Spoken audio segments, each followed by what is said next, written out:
장로님 말씀하신 대로 제가 이제 수요일 날 그리고 목요일 날 새벽에 예배 인도까지는 하게 될 것 같습니다. 목요일 날 6시에 오기 때문에 저희 예배가 5시 반이죠. 예배만 인도하고 바로 내려가야 될 것 같습니다. 그래서 이삿짐 옮기는 것 과정을 좀 봐야 될 것 같고요. 아무튼 뭐 새벽에 오시거나 수요일 오실 분들 한번 보겠습니다만은 그렇지 못한 분들은 오늘이 마지막이 아닐까 이렇게 생각이 되어집니다. 마지막 말씀 오전 말씀도 좀 생각해 보시고요. 성숙과 미성숙에 대한 이야기를 하려고 합니다. 저는 여러분들이 성숙한 그리스도인으로 성장해 가시기를 간절히 소망합니다. 미성숙하다라고 하는 의미, 물론 여러 곳에서 그 의미를 새길 수 있는 그런 내용들이 있겠습니다만은 오전에 말씀을 드린 것처럼 내 생각, 세상의 생각만 가지고 있으면 미성숙한 거예요. 다시 말해서 내 생각대로 어떤 일들에 대해서 판단하고 파악하는 것, 그리고 평가하는 것, 미성숙한 거예요. 그럼 성숙한 것은 무엇이냐? 하나님의 뜻으로 받아들이는 겁니다. 하나님의 눈으로 바라보는 거고 하나님의 생각으로 그 어떤 일들을 생각하는 거예요. 그러면 우리에게 성숙한 행동이 나오게 되어 있어요. 앞서서도 우리가 기도할 때 그런 말씀드렸습니다만은 목회자가 바뀌는 일들, 뭐 희망적인 것들도 많아요. 처음부터 희망적인 것들도 많지만 앞서서 제가 여러분들에게 이해할 수 있는, 누구나 저도 그렇고 제가 말하는 저도 그렇고 여러분들도 쉽게 받아들일 수 있는 구간이 명간이잖아요. 그렇죠? 4년 2개월 동안 같이 왔으니까 같이 있는 사람들이 쭉 같이 가는 게 좋을 거예요. 아마 저도 편할 거고 여러분들도 마음이 편할 겁니다. 근데 목회자가 갑자기 느닷없이 바뀐다는 것, 위기일 수도 있고 때로는 그렇게 생각하시는 분들이 많지 않았으면 좋겠지만 이거 큰일 났다, 어떻게 하면 좋나 라고 하는 그런 생각을 어느 정도 걱정거리로 근심거리로 가지고 계신 분들도 있을 겁니다. 그런 부분들이 혹시라도 조금이라도 있다고 한다면 오늘 말씀이 여러분들에게 위로가 되고 오늘 말씀이 여러분들에게 큰 결단과 능력이 되기를 간절히 소망합니다. 오늘 본문 이전에 이 마르다, 마리아 그리고 나사로의 가정에 예수님이 여러 번 들락날락 거리셨지요. 그 중에 하나가 뭐예요? 베다니에 오셔서 예수님을 그 가족이 초대해서 그곳에서 말씀도 전하시고 맛있는 음식도 드셨을 때가 있었습니다. 그때 제일 큰 맞이 마르다는 예수님께 어떻게 음식을 잘 대접해 드릴까 음식 만드는데 분주했고요. 동생 마리아는 철없이 예수님 앞에 앉아서 말씀만 듣고 있었습니다.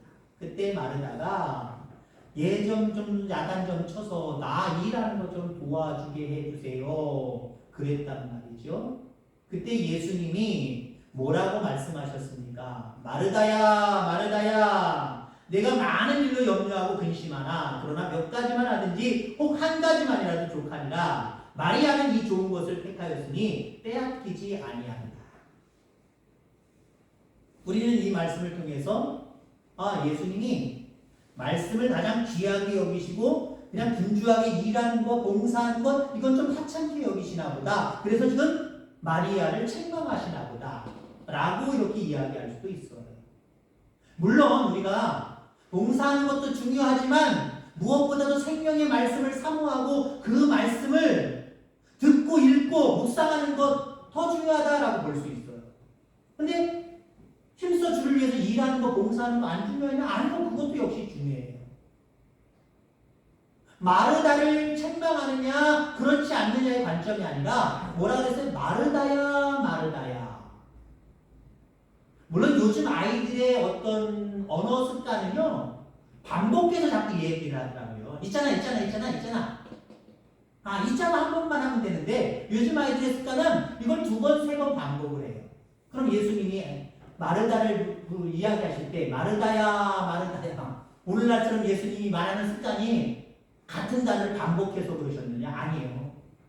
정겹게 사랑스럽게 부르셨다는 거예요. 마르다야, 마르다야, 나의 마르다야. 한마디로 이렇게 부르셨다는 거예요. 그만큼 마르다가 행하는 일들도 귀한 것으로 그를 사랑스럽게 여기셨다라고 하는 겁니다. 반면에 또 한 가지도 있어요. 자기 안 도와주고 예수님의 발 앞에, 예수님 앞에 앉아서 말씀만 듣는 그것으로 인하여서 괴로워하는, 속상해하는 그 마르다에 대해서 동정하는 모습도 있는 거예요. 그거 때문에 네가 근심해? 야, 동생이 너 일 안 도와준다고 예수님 앞에, 나의 앞에 와서 말씀 듣고 너는 지금 분주한데 왜 안 도와주느냐? 그것 때문에 네 마음속에 지금 근심이 일어났어? 마음속에 화가 일어났어? 안타깝다. 그러면 안 되는데. 그거 성숙한 거 아닌데. 한마디로 이런 안타까움도 거기에 포함되어 있다라고 하는 겁니다. 그렇습니다. 예수님은, 하나님은 하나님의 헌신자들, 하나님의 일꾼들이 자기 생각으로 염려나 근심에 빠지는 것을 원하지 않으세요.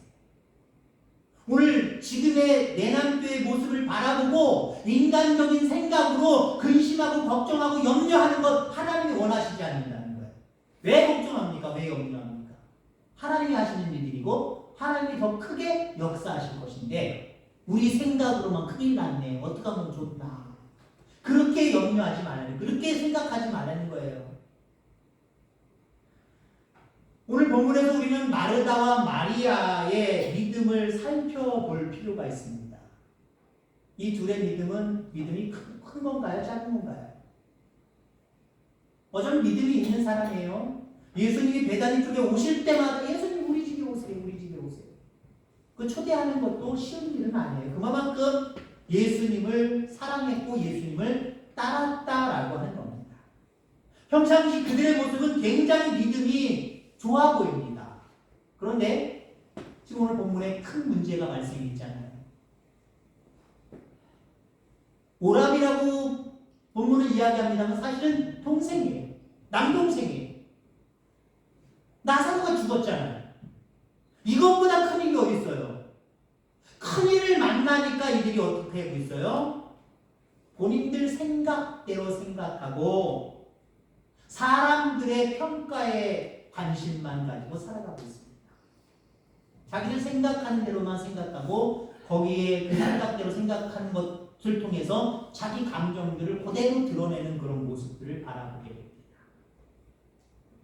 신앙은요, 내 자신이 아니면 옆에 누군가가 나를 어떻게 바라봐 주느냐, 나를 어떻게 평가해 주느냐, 그것도 물론 중요하지만 그걸 보는 게 아니에요. 신앙은 하나님께서 나를 어떻게 생각하시느냐, 그걸 바라보는 게 온전한 신앙입니다.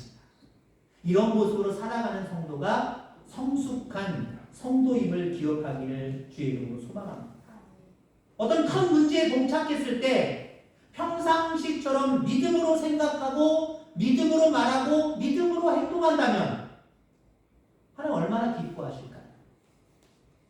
그렇습니다. 모든 문제를 믿음으로 바라보고 믿음으로 말하고 믿음으로 행동할 수 있기를 주의 이름으로 축원합니다. 그렇지 않는 어떤 우리의 본과 생각과 행동은 성숙하지 못한 모습으로 드러나게 되어 있습니다. 근데 하나님 바라보시는 그 눈으로 바라보고 생각하고 행동한다고 한다면 그 모든 행동은 성숙한 모습으로 하나님 앞에 비춰질 수밖에 없다라고 하는 겁니다. 오늘 병든 나사로, 아니 이제 죽음 가운데 이르는 나사로, 그리고 그의 누이들 마르다, 마리아, 이들에게 닥친 고난의 의미를 좀 되새겨 보려고 합니다. 나름대로 이 세 사람은 한 가족입니다만 이 세 사람은 지금 큰 고난을 당하고 있죠. 나사로는 일단 죽었기 때문에 고난이죠. 죽음을 맛봤잖아요. 그다음에 자기 동생이 죽는, 자기들보다 죽는 그 죽음을 이 두 사람은 그 고난을 지금 겪고 있습니다. 이 고난 앞에서 이 고난의 의미가 무엇인지 우선 살피고요. 그러면서 그런 고난의 의미가 있었구나 라고 우리가 받아들인다고 한다면 지금의 본문에 나와 있는 마르다 마리아의 미성숙한 행동은 나오지 않을 것입니다. 그런 의미를 오늘 되새겨 보려고 합니다. 우선 나사로가 당한 고난을 생각해 보려고 합니다. 나사로가 당한 고난, 지금 나사로 크게 아프잖아요. 크게 아팠다가 오늘 본문엔 드디어 죽잖아요. 본문 바로 앞입니다만 죽잖아요. 나사로에게 닥친 큰 고난입니다. 살아있을 때 너무 아파서 낑낑거리다가 예수님을 물론 초대를 했습니다만 예수님이 오시기 전에 나사로가 죽잖아요. 여러분 이 이후에 나사로를 살리실 때의 모습도 바라봅니다만 예수님이 나사로뿐만 아니라 마르다 마리아 지금 나사로 얘기만 하고 있으니까요. 나사로를 얼마나 사랑하셨는데요. 사랑하셨으면 죽기 전에 와서 병 고쳐주고 좀 어떻게 하실 것이지. 왜 아픔의 고난을 겪게 하고 왜 죽는 그 고난을 그로 하여금 경험하게 만드느냐라는 거죠. 우리 인간에게 오는 고난은요 크게 두 가지가 있습니다. 우선은요 죄로 인한 고난이고요 무고한 고난입니다. 원인이 있는 고난이고 원인이 전혀 밝혀지지 않는 왜일까? 도대체 왜 그랬을까? 라고 하면서 오는 고난입니다. 오늘 나사로가 당하는 고난, 아프고 죽고 이 고난은요 무고한 고난입니다. 이유가 없어요. 근데 나중에 이유가 밝혀졌지요? 하나님의 영광을 위한 고난입니다. 하나님의 영광을 위한 고난. 저만 그렇게 생각했으면 좋겠습니다만은 야 우리 잘 나가고 있는데 좀 주변의 환경들도 교회에 대한 생각들도 많이 이미지가 변화되고 뭔가 이게 부흥이 될 것 같은데 이게 무슨 일인가? 왜 이런 아픔을 이런 고난을 하나님 우리에게 허락해 주셨는가? 지금부터 확실하시기 바랍니다. 나중에 이게 하나님이 영광 받으시려고 하나님의 영광 받으시려고 이와 같은 일들이 있구나. 나중에 나사로를 잔다 일어나라 깨워주셨잖아요. 살리셨잖아요. 많은 사람들이 그 모습을 보고 어떻게 했어요? 주님께 영광을 돌렸겠죠. 와 역시 하나님의 아들이시구나. 역시 못하시는 것이 없는 천지 만물을 창조하신 하나님의 아들 그분 맞구나. 그의 다시 살아남을 통해서 하나님의 영광을 받으셨어요. 그렇습니다. 나사로가 질병 가운데 있을 때나 그가 질병으로 인해 죽었을 때나 많은 사람들이 그를 보러 왔었지요. 여러분 죽어 있었을 때 예수님께서 그에게 오셔서 무덤문을 여시게 하시고 잔다라고 말씀하시면서 깨우셨습니다. 다시 살리셨습니다. 나사로의 질병을 통해 나사로의 죽음과 죽음 이후에 다시 살리심을 통해서 하나님의 살아계심이 드러났습니다. 우리 내남교회, 내남제일교회의 역사는 하나님은 살아계십니다. 그분의 영광이 이 내남제일교회를 통해서 드러나게 될 거예요.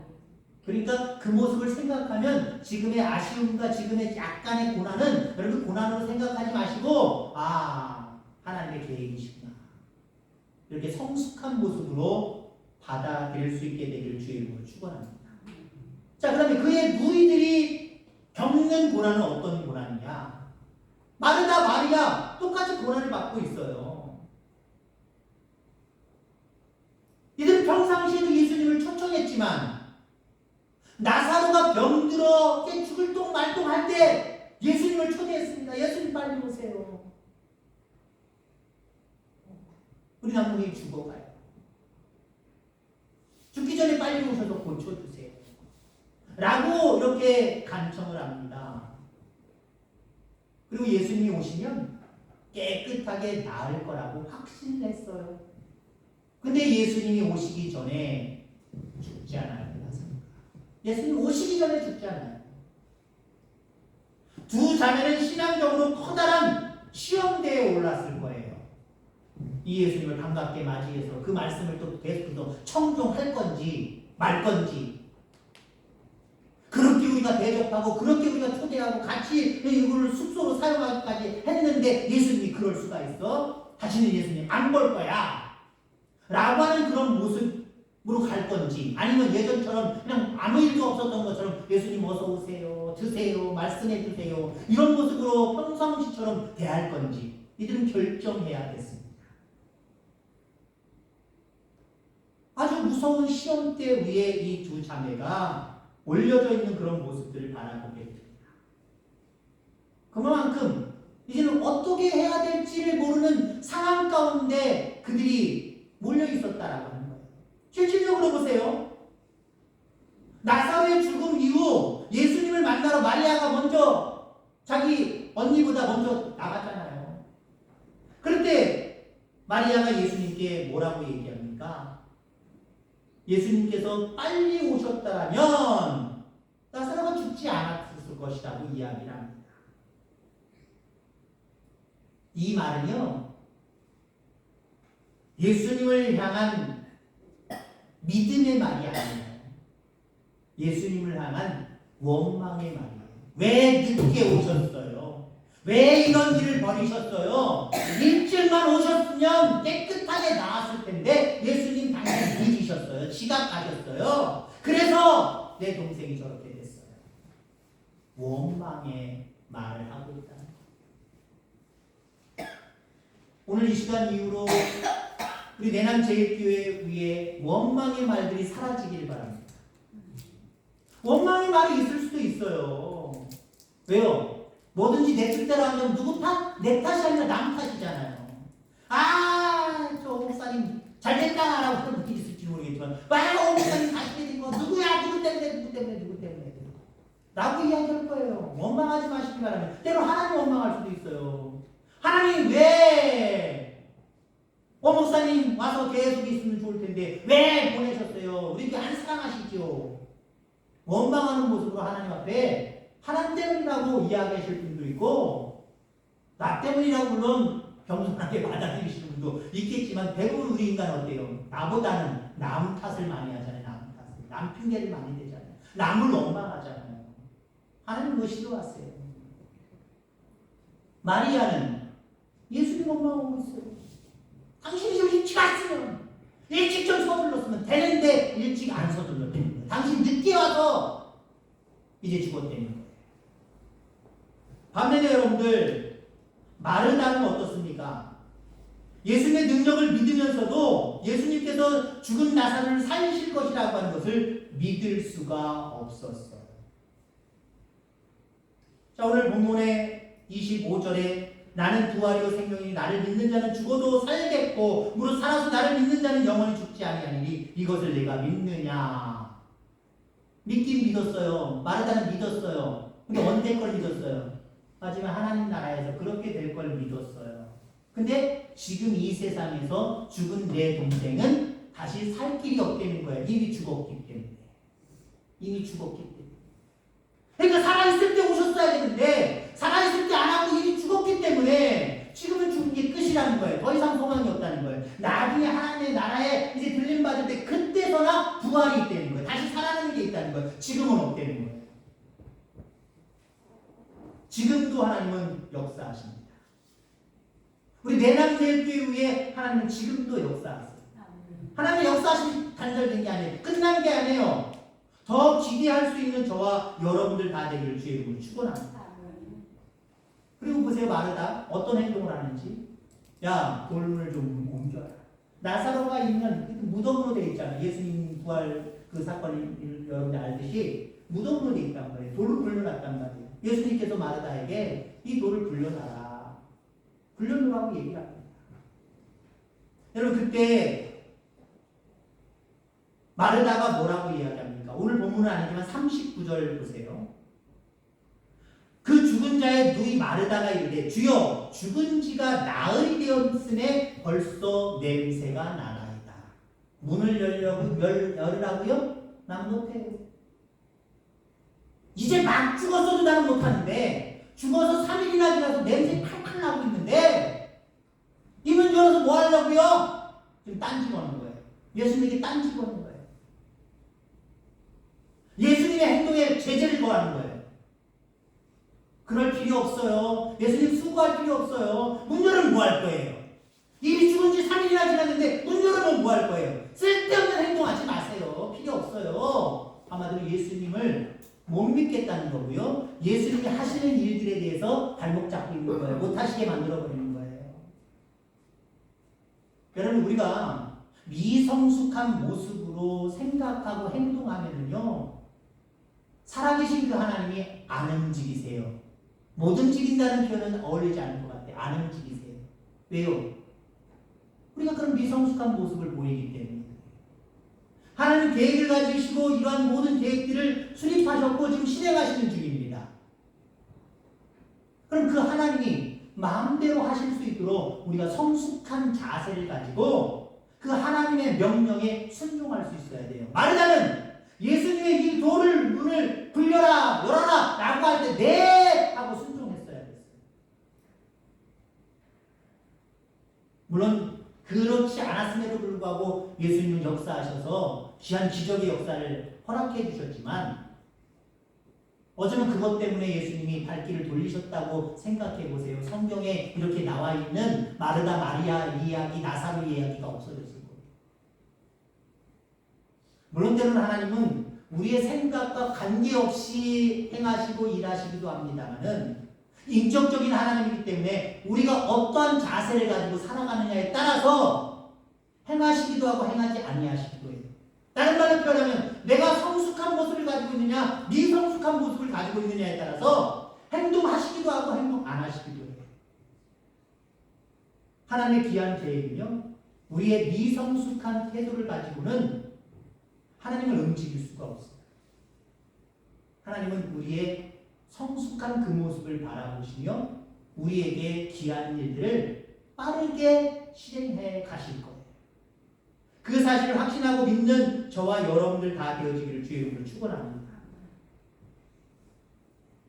요번의 상황, 이 상황은요, 우리 내남제일교회 성도님들이 성숙한 그리스도인지 미성숙한 그리스도인지를 하나님께 보여줄 수 있는 기회예요.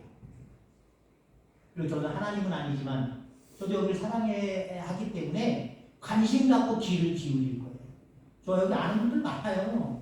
여러분들에게 직접 전화해서 여쭤볼 수도 있겠지만 주변의 목사님이랑 이 얘기 저 얘기하다가 요즘 내남제일교회 어때요? 물어볼 거예요. 그러면 그 교회 성도들 미성숙해가지고 좀 더 위기야, 힘들어졌어, 그런 소리 저 요만큼도 듣고 싶지 않아요. 아이고 내남제일교회 성도들 참 성숙해가지고 후임자 오셔서 더 똘똘 뭉쳐서 더 충성하고 더 헌신하고 더 봉사해서 금방 부흥했네, 든든히 성하네, 이런 소리 듣고 제가 좀 배는 아프겠지만 솔직히 얘기해서 배는 좀 아프겠지만 그래도 저는 그 소리를 듣고 싶어요. 여러분, 성숙해져 가기를 주의 이름으로 축원합니다. 미성숙한 모습으로 하나님 원망하고 하나님 말씀에 불순종하고 하나님이 하시는 일들에 제동 걸지 마시고요, 성숙한 그리스도인으로서 하나님을 기대하면서 하나님 말씀에 순종해 나아가는, 그래서 하나님이 여러분들을 통해서 이 교회를 통해서 큰 일을 행하심을 시험하게 되는 저와 여러분들 다 되어지기를 주의 이름으로 축원합니다. 기도하겠습니다. 하나님 아버지 감사합니다.